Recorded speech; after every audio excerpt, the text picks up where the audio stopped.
Coming up in the June episode of Hometown Health, it's Men's Health Month, we'll focus on the health concerns that affect men. We'll talk to one of our newest providers about what men need to know about preventing heart disease. Plus, it's an anniversary milestone for Hometown Health as we celebrate our 100th episode.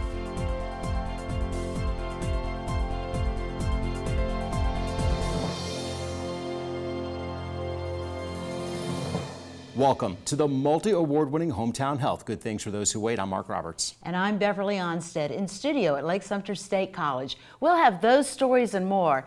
But first, in honor of the extraordinary men in our lives, we are wearing blue to raise awareness for men's health this month.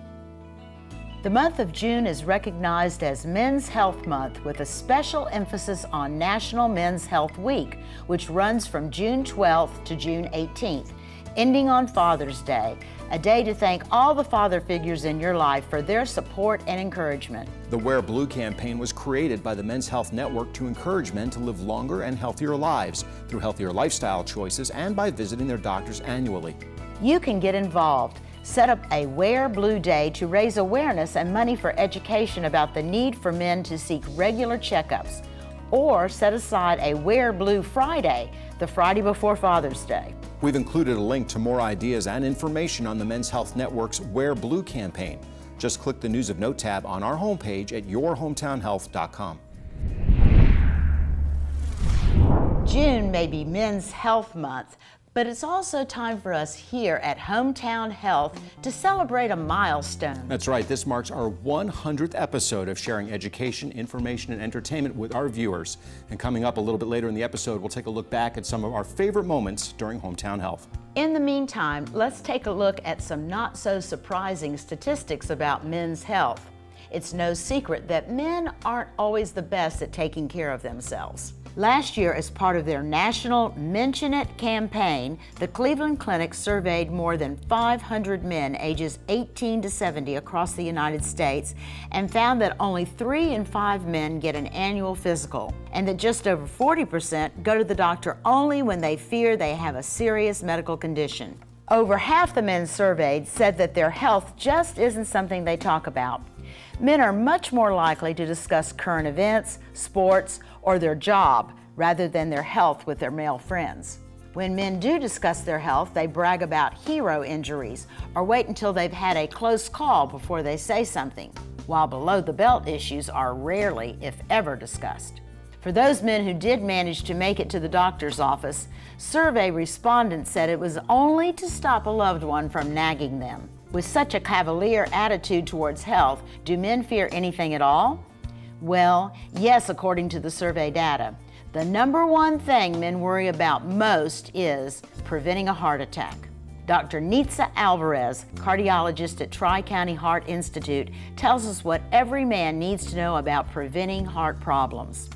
Cardiovascular disease in men start early in their lives, and you don't have to have symptoms to have cardiovascular disease, and that is something that I want to emphasize here. Men, they can be young, they can feel good, they can feel healthy, but that doesn't necessarily mean they don't have cardiovascular disease. So how do you know you're at risk, and how do you know you need to seek attention or get screened perhaps? So number one, we start with how old are you? You know, we use age. We know that men older than 45 have a higher risk of having cardiovascular disease than men at younger age, except for those patients that might have very strong family history. Then we'll look at your family history. Ask yourself, do you have a dad, a mom, a grandfather who had heart disease, especially at a young age? Were they young when they had the heart disease? Perhaps we're looking for dad or a brother or an uncle or a grandfather that had an event younger than age of 55. So family history is also very important. Do you have high blood pressure? Do you have high cholesterol? Sometimes it's hard, and they might say no. You'll be surprised how many times we get patients that have said, do you have high blood pressure? No. I'm like, well, your blood pressure is high. If you don't see a doctor, you might not know. Do I have diabetes or not? What is my sugar levels? We know diabetes is a high risk for cardiovascular disease as well. So tips that I can give you. If you don't know you're at risk for cardiovascular disease, think about how old are you, how much do you weigh? You know, when was the last time you saw a doctor? Do you know your cholesterol numbers? If you answer to any of those are in any way similar to what I just described for risk factor for cardiovascular disease, go for your checkup. A checkup a year can save your life. And don't think that because you don't have symptoms, that might not be something that can be developing. Tri-County Heart Institute patients know what it means to grapple with affairs of the heart. Heart patient Nick Miola talks to us about the importance of having quality care. I've been in and out of hospitals since I was 40 years old, so I've seen a lot of doctors, but I've recently had another heart attack, and my heart is failing kind of bad. Right now, I feel very good, but my life is like a sine wave. I have very, very good days. I have kind of some bad days. But if anybody's going to keep me out of trouble, it's going to be Dr. Alvarez. She cares. First time I ever saw her, I was in the hospital. I was in for one of my many, many bouts of congestive heart failure. And she came in and told me that they wanted to put me on a lifelong drug treatment, drug infusion. So that's how I first met her in the hospital room. And I have to say this, I believe from the instant I saw her, God sent me a guardian angel to protect me, because I was not supposed to live long. And in my opinion, she's kept me alive for at least 6 years. I think Dr. Alvarez is an excellent doctor. I think she is the most compassionate person that I've ever met in my entire life. And her love for her patients, it's just unbelievable. Every time you see her, she greets you with a hug. It's like you are her only patient. You're in the hospital, she comes in, she sits on the side of your bed and talks to you like she's a member of your family. I can't believe the quality of doctor she is.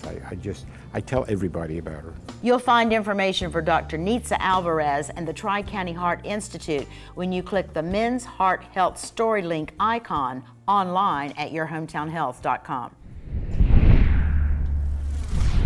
Breast cancer is traditionally thought of as a women's disease. However, both women and men have breast tissue. It's just that men and boys traditionally do not produce enough estrogen for that breast tissue to grow. But like all cells of the body, a man's breast duct cells can undergo cancerous changes, causing the rare diagnosis of male breast cancer. The American Cancer Society says the 5-year survival outlook for male breast cancer patients all depends on when it was diagnosed. Patients who find the disease at stage 0 or 1 have a 100% chance of being cured. When found at stage 2, a 91% survival rate, stage 3, a 72% survival rate, followed by a 20% survival rate at stage 4. Doctors stress the importance of regular annual checkups and a follow-up visit when you suspect something isn't right. Dr. Fred Wittenstein, radiologist at Florida Hospital Waterman's Mammography Center, tells Hometown Health how they diagnose and treat male breast cancer. Men with breast cancer will present in a similar way to women. The thing with men is that they think it's not breast cancer, and they're not worried about breast cancer, and they're not thinking about breast cancer. So they tend to present much later, and it takes a long time before they finally show up at a doctor with a complaint. They'll look for other reasons, such as a strain at work or an injury at the gym, and kind of write it off as nothing important and finally show up at a doctor. The primary thing that you worry about is a lump. So if there's a palpable lump, particularly a lump that's not getting better or that's getting bigger, then that should send you to a doctor to get worked up. Other things would be pain, skin retraction or inversion of the nipple, a sore that doesn't heal, swelling of lymph nodes in the armpit. Those are the kind of things that you would look for.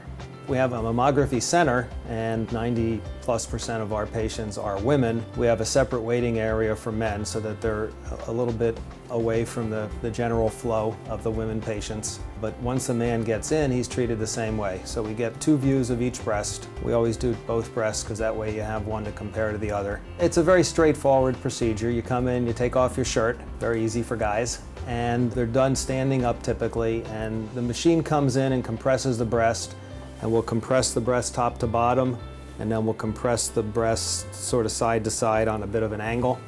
And we take 2 views of each side. They're done with digital technique now, so they're very fast. We don't have to develop films anymore. And those films are reviewed, and then depending on what they show, they'll very often go get an ultrasound for more information. The mortality rate is directly related to how early we catch it and what stage it is. We stage things typically 1 through 4. So the higher the number, the more disease, and the more the disease has spread. So for men and women, if you catch it early, the survival rate is very, very high. And the problem for men is that we catch it later because men don't come in and present as early as women do. They don't get routine screening and only present when there's a problem. So a man who's got a stage 1 or 2 has a very, very high of over 90% survival rate, whereas a man who's got a stage 4 disease, it's only about 20%.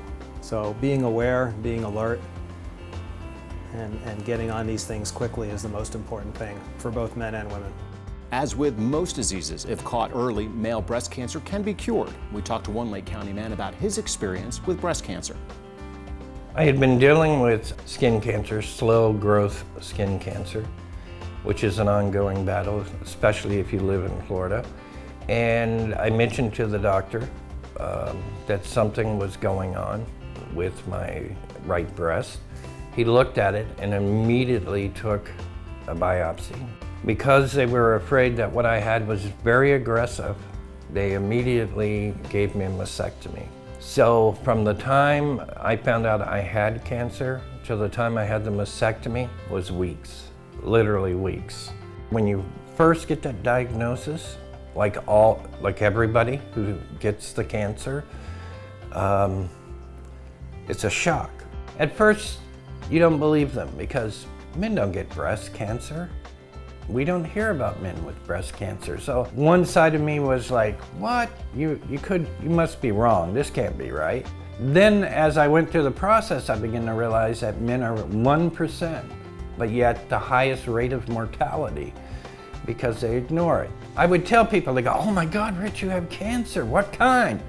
Breast cancer. Men get breast cancer? Really?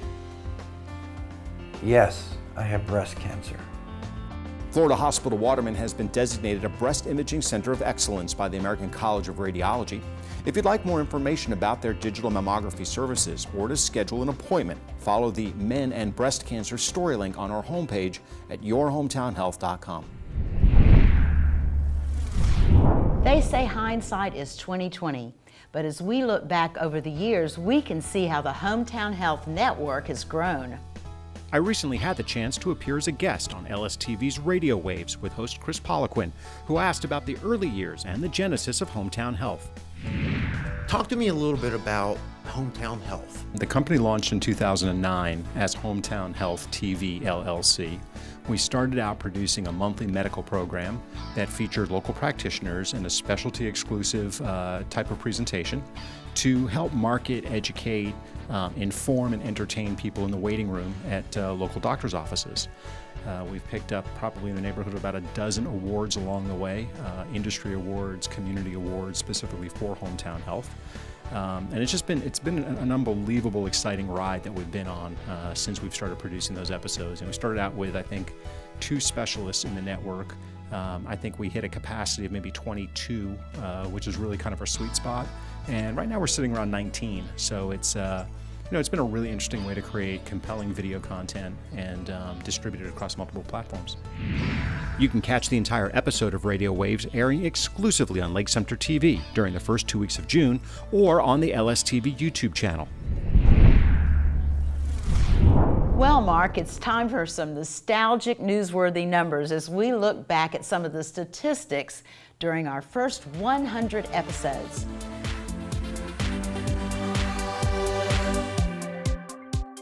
Well, Bev, let's start with the number 8. That's how many anchors have graced our anchor desk here at Hometown Health. Incidentally, I've only missed the taping of 4 of those episodes. 597,000. That's the number of unique visitors who found valuable information on the Hometown Health website during 2016. 43. That's the number of times we put people on the spot over our 100 episodes. And our most watched on the spot ever is just a few minutes away.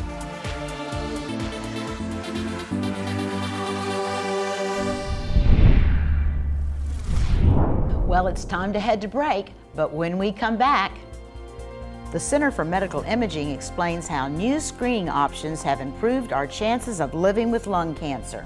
They say an ounce of prevention is worth a pound of cure. We'll tell you why Heritage Dental agrees. Finding a suitable hearing aid can be a journey. We'll learn where it led one man to find solutions. Just a quick reminder to stay up to date with Hometown Health through our Facebook page. Events, photos, seminars, and interesting stories are just a like away. So join our followers. You're watching the 100th episode of the multi-award-winning Hometown Health, serving Lake County and the Villages. We'll be right back.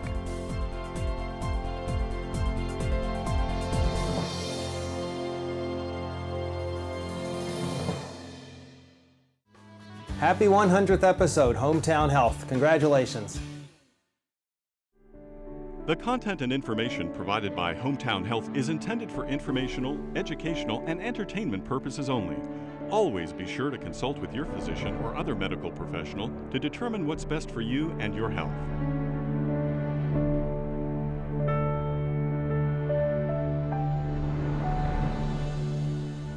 Welcome back to Hometown Health on our 100th episode of Good Things for Those Who Wait for Lake County and the Villages since 2009. I'm Mark Roberts. And I'm Beverly Onstead. And now we continue with our Men's Health episode. Lung cancer is the leading cause of death for men, both in the U.S. and worldwide.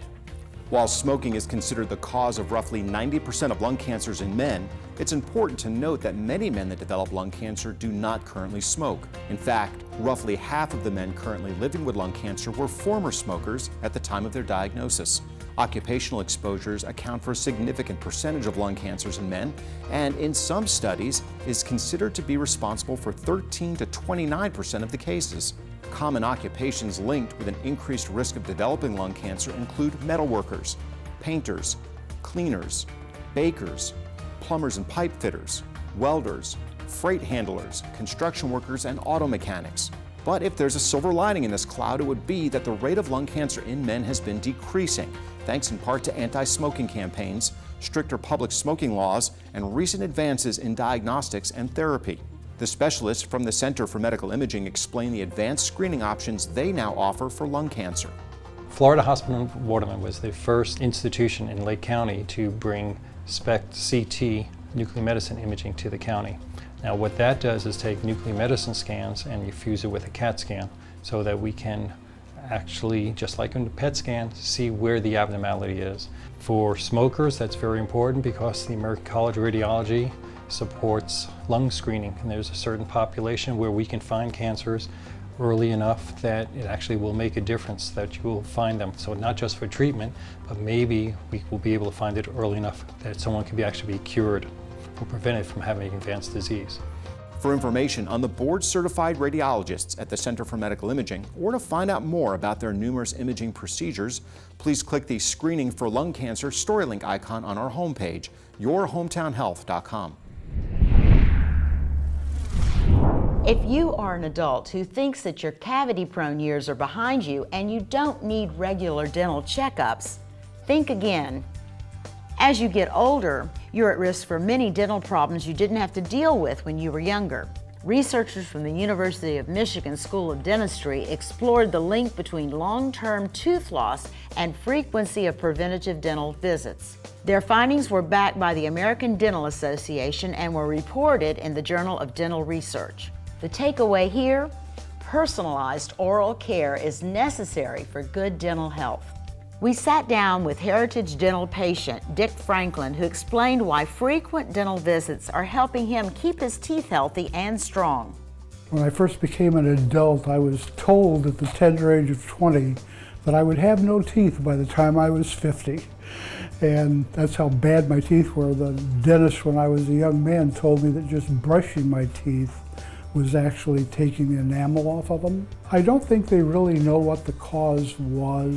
I'm in my late 70s, and when I was a young man growing up, they didn't have fluoride put in the water. So even when I was a kid, I used to have 10, 12, 15 cavities every 6 months when I'd go to see the dentist. With my teeth, I really have to come in and see the hygienist every 4 months. Dr. Korn is just fantastic. This is probably the first dental office that I've been in that I can honestly say there isn't a staff person that I haven't thoroughly enjoyed. They get to know you personally. They know your name when you walk in the door. One of the nice things I like about the practice is they don't dictate it to you. They tell you the condition your teeth are in, they make a recommendation, but the choice is really up to you. So it works out as a great partnership. I don't think anybody gave you teeth as good as the good Lord did. And so I'd like to keep my teeth, as many teeth as I can, for as long as I can. And I don't want to speak for Dr. Korn, but I think that's part of his philosophy too. You'll find information for Heritage Dental when you click the An Ounce of Prevention StoryLink icon online at yourhometownhealth.com. Hearing loss is one of the most common conditions affecting older adults. 1 in 3 people older than 60 and half of those older than 85 have hearing loss. And men are almost twice as likely as women to have hearing loss among adults ages 20 to 69. Hearing problems can make it hard to understand and follow a doctor's advice, to respond to warnings, and to hear doorbells and alarms. They can also make it hard to enjoy talking with friends and family. Working one-on-one to resolve hearing issues is a source of pride for the audiology team at Lake Ear, Nose, Throat, and Facial Plastic Surgery. You don't have to take our word for it, though. We spoke with one patient who told us about his experience. Well, when I moved to Florida from California, I had some hearing aids that became all corroded up because they weren't used to high moisture, and I ruined a set. So I had gotten another set from another office, and they just did not seem to take care of the problem that I wanted, and the service of them that I wanted. And so I had heard of Lake Ear, Nose, and Throat, and so I'd go there and see about it. So I went there and saw a page about it and have been quite happy with that ever since. A very important part of recommending hearing aids is learning about the lifestyle of the individual. If you are someone who's at home, then you probably don't need one of the more moisture-resistant type of hearing aids. But if you're a very active individual who's out dancing, playing golf, more actively involved in the environment, perspiring, then we definitely need to make a choice that we're going to select a hearing aid that can resist moisture and the problems that we could have more so than others. Paige is very personable about taking care of your problem, and not, many of the people in the hearing aid business, I think, just really want to sell hearing aids. And Paige takes a different approach to that. There was no pressure.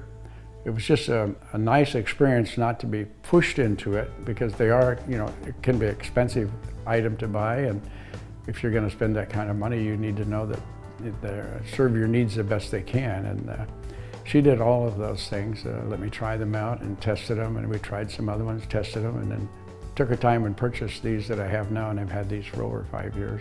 But more than that is the follow-up that she does. I try to see her about every 6 months, and that was included in the cost of buying them, that she doesn't give me a big service charge to come in every 6 months to do that. She checks them, and periodically we do a hearing test to see if it's changed, and it has.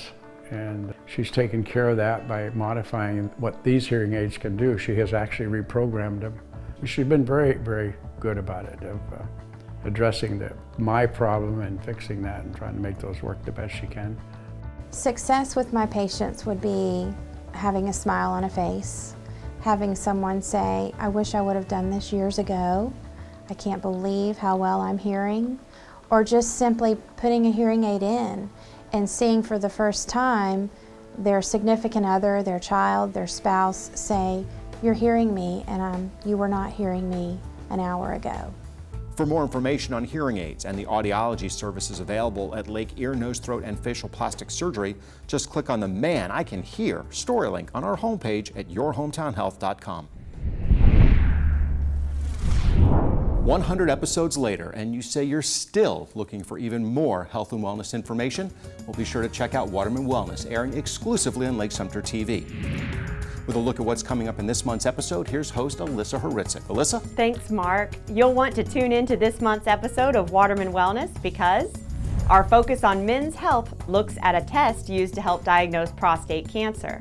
Our local expert weighs in on its benefits. This Mount Dora marathon runner thought her sudden heart condition would slow her down. You'll find out how a Lake County specialist got her back on track with an outpatient procedure. And teens looking for a summer job can learn about a one-day course to help them earn babysitting money. You can watch Waterman Wellness exclusively on Lake Sumter TV. Visit our website, lakesumtertv.com, to check our program schedule. Oh, and by the way, congratulations on your 100th episode of Hometown Health from all of us at Waterman Wellness. Thanks, Alyssa. We appreciate that. Now it's time to head to break, but when we come back, it's not just cosmetic. We'll find out why men should pay more attention to those varicose veins. a silent epidemic is affecting the health of baby boomers. We'll find out what it is and what you can do about it. Plus, find out how to tell if you have an unhealthy voice and what you can do about it from the specialists at Lake Ear, Nose, Throat, and Facial Plastic Surgery. If you'd like to take another look, share a story you've already seen, or want to check out any of our past stories in our video archives, visit us at youtube.com/hometownhealth on your computer or mobile device. You're watching the multi-award winning Hometown Health. Good things for those who wait. We'll be right back.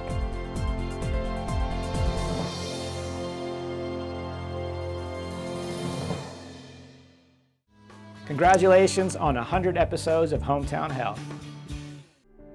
The content and information provided by Hometown Health is intended for informational, educational, and entertainment purposes only.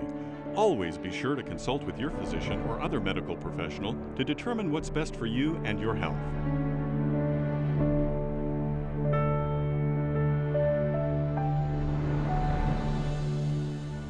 Welcome back to Hometown Health. Good things for those who wait. I'm Beverly Onstead. And I'm Mark Roberts. Nearly 45% of all men will experience varicose veins at some point in their lives, and the number one reason? Hereditary. Lifestyle factors play significant roles as well. If your job requires you to stand for long periods of time, or you spend long hours traveling in planes or cars or sitting at a desk, you're at risk. Varicose veins can affect men of all ages, but the risk increases with age because of the loss of tissue tone and muscle mass, as well as a weakening of the venous walls. Dr. Charlie Hahn of Veins, Florida, explains that varicose veins are not just a cosmetic concern, particularly for men.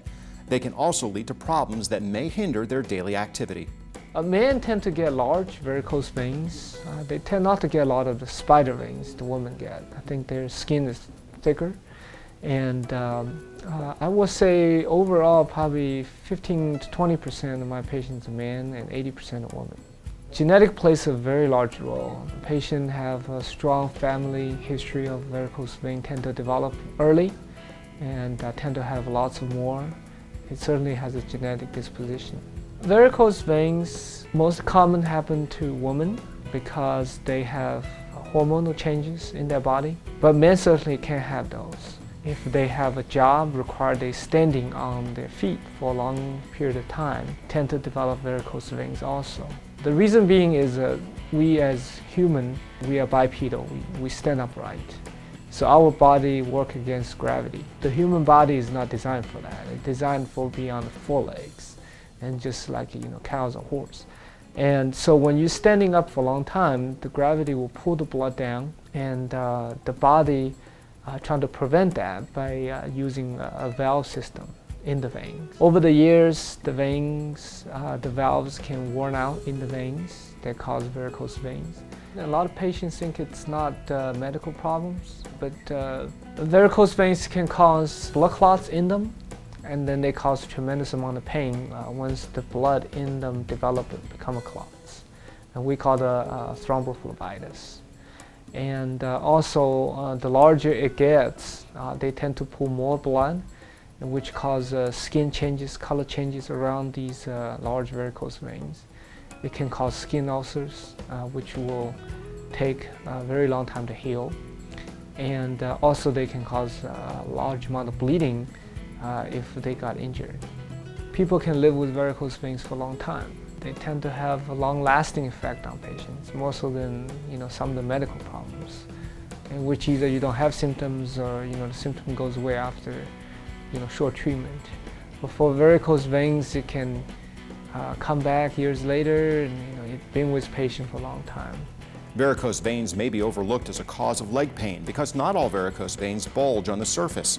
Some are invisible and located deeper in the leg. If you'd like more information on varicose veins or contact information for Veins Florida, just click on the A Leg Up for Men story link icon on our homepage at yourhometownhealth.com.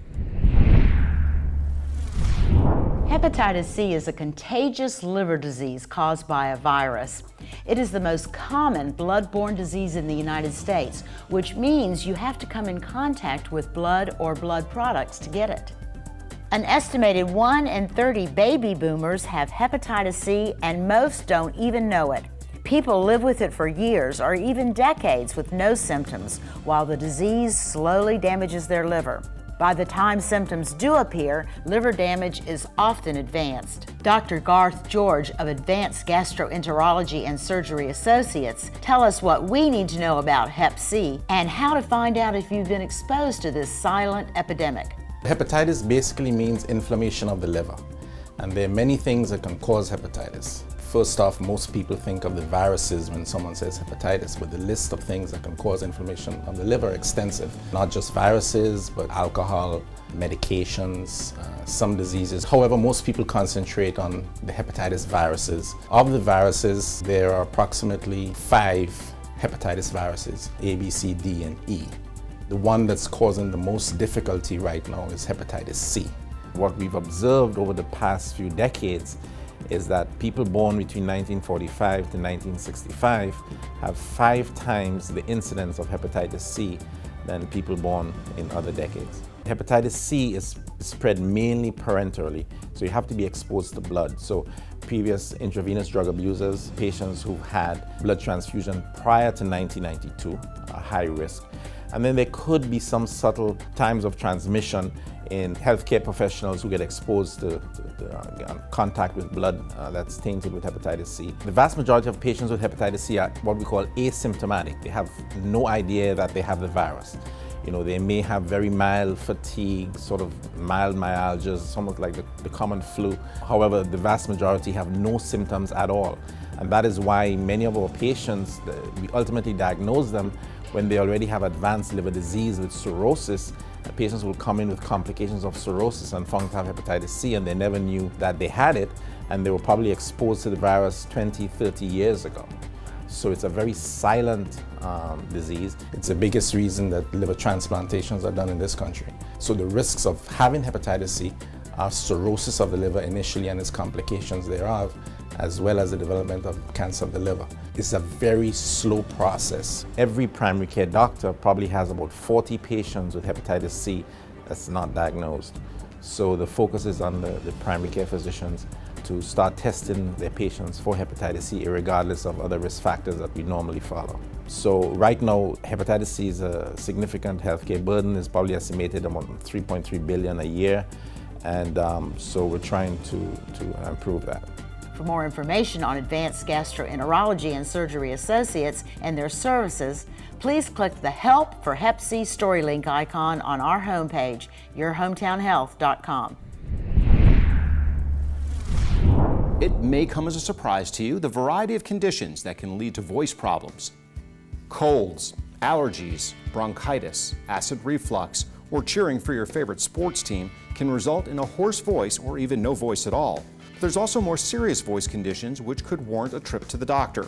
In fact, an estimated 7.5 million people have disorders of the voice. If you or a loved one has noticed changes in your voice, you'll want to see a specialist to rule out the development of vocal nodes or other medical problems. The specialists at Lake Ear, Nose, Throat and Facial Plastic Surgery explain how they test and treat their patients. Hoarseness is one of the most common things that we treat because there are so many different things that can cause an alteration in a person's voice, whether it's drainage from the nose and sinuses as a result of allergy or infection. Acid reflux problems can cause hoarseness because the acid can actually spill over from the esophagus into the throat and create swelling on the vocal cords. So it's amazing how, when you tell someone that, and so I don't see that. How's my reflux doing that? Well, or a lot of times you don't have the acid burning, but you have silent reflux. About a third of people have silent symptoms where they come in with throat clearing, like a lump sensation in their throat, and when you go look, you'll see signs of acid spilling over on the back part of their voice box. And when you ask them, do you have heartburn, quite often you'll get the answer, not that I'm aware of, but they are. They just don't feel it's not so severe. There's a spectrum. And of course, when we look at vocal cords in a patient who has hoarseness, we want to make sure they don't have any nodules, polyps, or even something more significant like a cancerous growth down there that could be causing problems with the voice. The voice characteristics are very, very fragile, so any degree of swelling or nodule or any kind of growth on the vocal cords can cause a person to have an abnormal voice. For more information on this story, as well as links to the specialists at Lake Ear, Nose, Throat and Facial Plastic Surgery, please click on the Vibrant Voice story link on our homepage at yourhometownhealth.com. It's time to head to break for some important public service announcements, including 2 of my favorites since we've been producing Hometown Health. But there's much more when we come back. What does obesity and breathing have in common? We'll find out when we check in with Allergy, Sinus and Asthma Family Health Center. And acne isn't just for teens. We'll explain how acne can follow men into adulthood and why. And is it an innie or an outie? We'll uncover the complexities of the human belly button in our on-the-spot flashback. Join us all this month for the multi-award-winning Hometown Health in medical offices throughout Lake County and the Villages, and on Lake Sumter Television. You'll find LSTV on Comcast, Spectrum, and Prism. We'll be right back.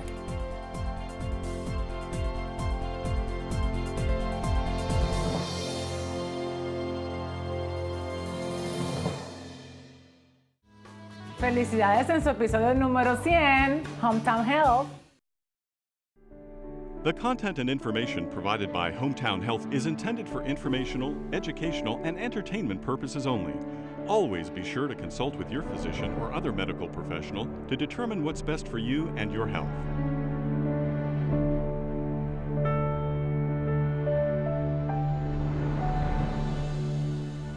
Welcome back to Season 9 of the multi-award-winning Hometown Health. Good things for those who wait. We're in studio at Lake Sumter State College. I'm Mark Roberts. And I'm Beverly Onstead. In recent years, obesity has evolved into a global epidemic.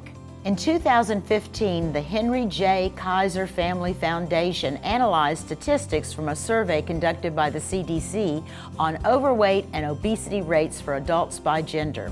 They reported that 70.6% of American males were overweight as compared to 58.4% of adult females. More and more research has been conducted to shed some light on its connection to other diseases, among them chronic obstructive pulmonary disease, or COPD. Although obesity is not a risk factor for chronic respiratory diseases like COPD, there is clinical evidence that suggests an increasing influential relationship between the two. To date, COPD is the third leading cause of death in the United States, trailing behind heart disease and cancer. Ed Newsel, board-certified nurse practitioner at the Allergy, Sinus, and Asthma Family Health Center, explains how our weight, and particularly excess belly fat, affects COPD. COPD is one of those conditions that you can see in both men and women, but it has a tendency more towards the males. Well, COPD is actually a chronic obstructive pulmonary disease. So this is something that goes over a period of time, and it can include things like asthma, chronic bronchitis, emphysema. So it's kind of a cover term in the fact that a person's airway does not actually return to a normal state after we give them a bronchodilator. We know that the more weight we carry around, the more difficult it is for us to breathe appropriately. Lifestyle is a big factor, and we all want a good quality of life. We have a tendency to get together, and food becomes a big part of it. And I have had many patients gain significant amount of weight, and the more weight they gained, then the more short of breath, and they started to limit the things they do. So as we become more social and we're eating more, we should be exercising more. And I tell a lot of my patients that if you want to get off some of your medications, then let's get some exercise. The more exercise you do, the more healthier we become, the less we need medications to compensate for some of the things we see. So weight is a big problem. When we look at different problems like asthma, COPD, emphysema, a lot of what we do here is called spirometry testing. We actually measure your airway functions. And if appropriate, we'll actually give you a treatment of a short-acting bronchodilator and measure again. And by the difference in your airway functions, we can determine an appropriate medical protocol for you. Now, we also do something called complete pulmonary function studies. I have 2 individuals here that are certified on this machine, and it looks at things like lung volumes. When we look at things like asthma, COPD, that's an obstructive process. When we look at lung volumes, we look at more of a restrictive process. That's the fact that you just can't get a breath. It's kind of like being bear hugged or squeezed by a snake. It constricts you and restricts your ability to breathe. Another advantage of the complete pulmonary function study is we look at the oxygen and how fast does the oxygen get from your lungs into the bloodstream, because that really makes a difference. We look at resistance. If you've got increased resistance, when you start to do something, you try to breathe more, well, you're going to get tired a lot faster. And then looking back at diffusion capacity, if your diffusion capacity is reduced, guess what? It takes you a whole lot longer to feel better too. So these are different things that we can look at to help determine what is wrong if you're not breathing appropriately. Nobody wants to have COPD, but the more they can understand about this disease, even before they have it, the more we can prevent the disease. To get in touch with Ed Newsel and the staff at the Allergy, Sinus, and Asthma Family Health Center, please visit our specialist directory. Just click the COPD and Your Weight tab on our homepage, yourhometownhealth.com. Just about everyone has acne as a teenager, but sometimes it follows us into adulthood. Even some grown men have acne. Stubborn acne is more likely to plague men whose fathers also had severe acne problems on their face and back. Unfortunately, sweating can make it worse, so breakouts often happen after exercising or in hot weather. There's no cure for acne, but there are ways to manage it. Jessica Folgore-Arnold, esthetician at Alani Medical Spa, explains her passion for helping acne sufferers manage acne the right way. I do have a passion for treating acne. I suffer from cystic acne myself, so I know what it feels like to go through not only the embarrassment of having acne, but the pains of trying to conceal it and cover it. So I have a passion for wanting to treat it so that you don't have to go through the pain of concealing it. You want to get back to where you feel very comfortable in your skin.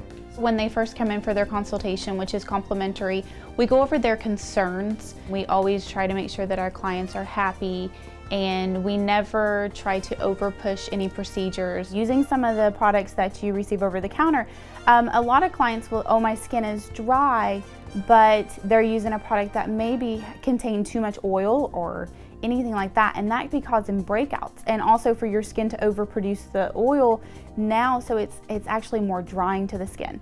You get the clogged pores, you get the blackheads, you get the little whiteheads, the melia.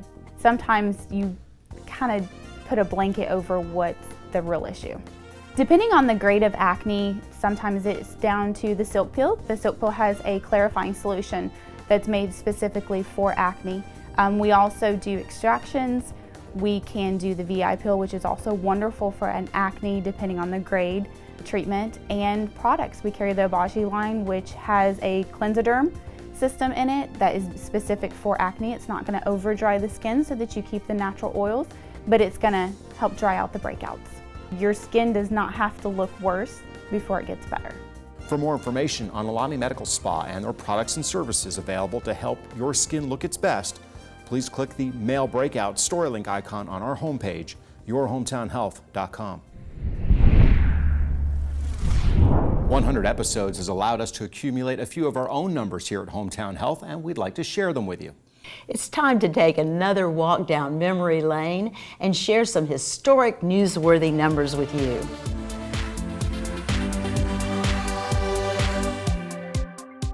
53. That's the number of specialists who have made up the Hometown Health Network at one time or another over the past 100 episodes. 2,400. That's the number of total segments, give or take, which have been cumulatively produced to date for Hometown Health. 8. That's the number of production and content awards the Hometown Health program has received. Add to that 2 additional awards for community health advocacy.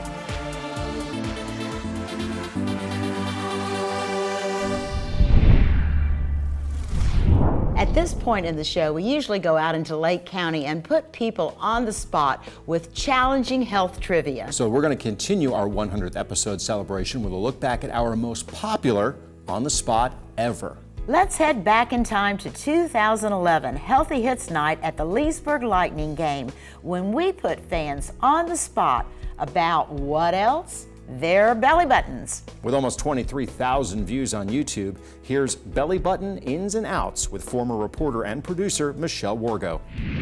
Do you know the anatomical name for a belly button? No, I do not.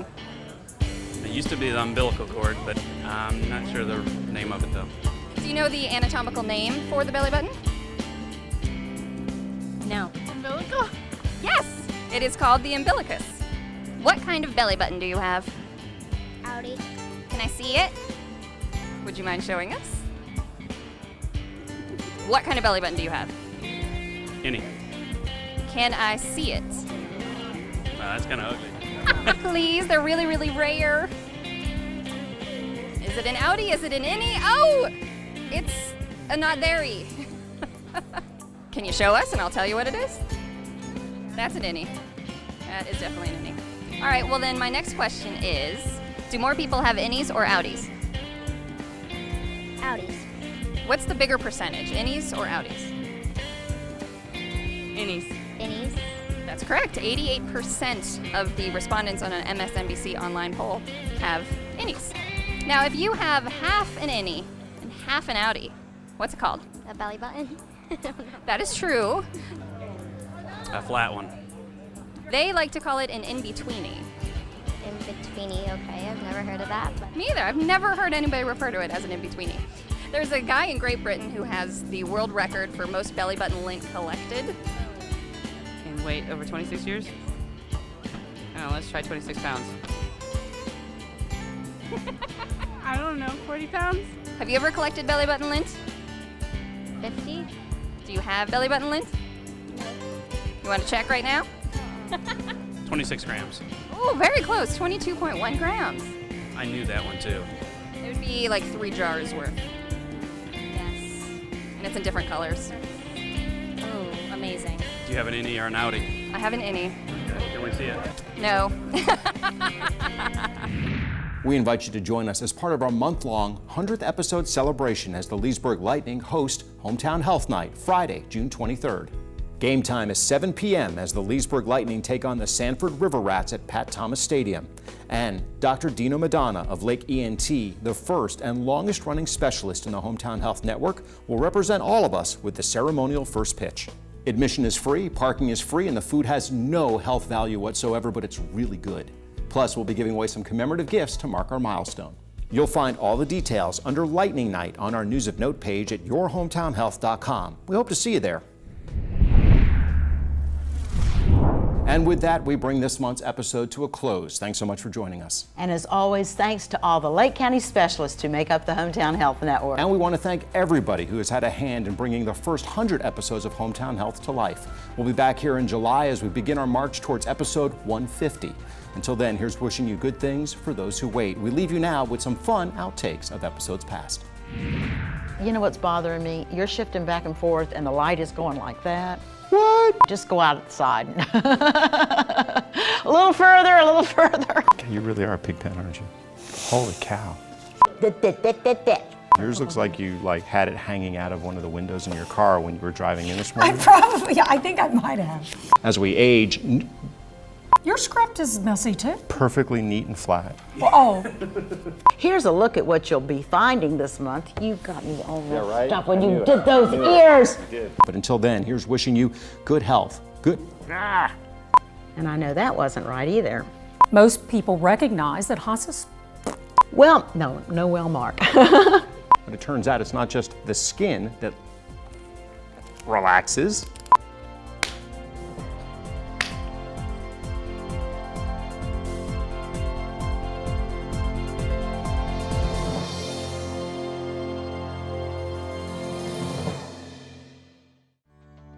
Hair and makeup for Hometown Health is provided by Renew Day Spa, 214 West Main Street in downtown Leesburg.